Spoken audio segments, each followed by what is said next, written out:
हर हर महादेव। शिव जी की कृपा आप सब पर बनी रहे। और गीत आज के बउए हमार जवन की अच्छा लागे तो लाइक और चैनल के सब्सक्राइब कर देम जा। तो आज के शिव जी के गीत बा सैया मोरा भर के झोरा भंगिया धतुरवा ले जाए के बा।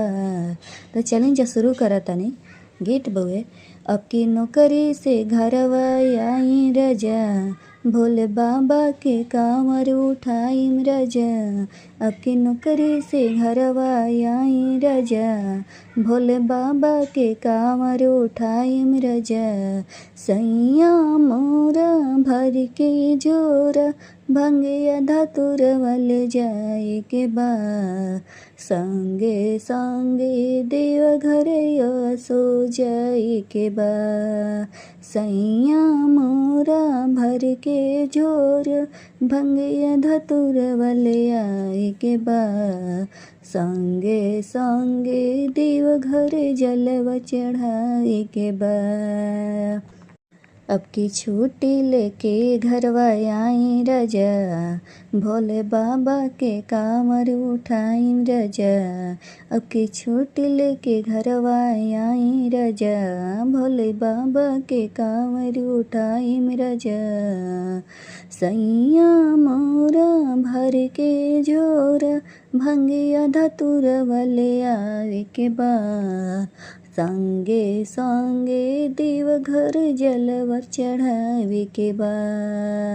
जाए के सोचतनी हम कई साल से असो चल के सैया कवन हो हाल में। जाए के सोचतनी हम कई साल से असो चल के सैया कवन हो हाल में। असो चल के सैया कवन हो हाल में।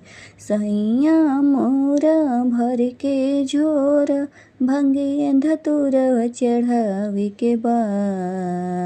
संगे संगे सो देवघर जलवा चढ़ावे के बा। सैया मोरा भर के झोरा भंगिया धतुरवा चढ़ावे के बा। संगे संगे सो देवघर जाए के बा। समय से घर चली अइहा सवारिया चल के दोनों जन देवघर नगरिया। समय से घर चली अइहा सवारिया चल के दोनों जने देवघर नगरिया। चल के दोनों जने देवघर नगरिया। सैया मोरा भर के झोरा भंगिया धतुरवा ले आवे के बा। संगे संगे देवघर जलवा चढ़ावे के बा। अब के नौकरी से घरवा आई रजा चल के दोनों जने बोलबम राजा। चल के दोनों जने बम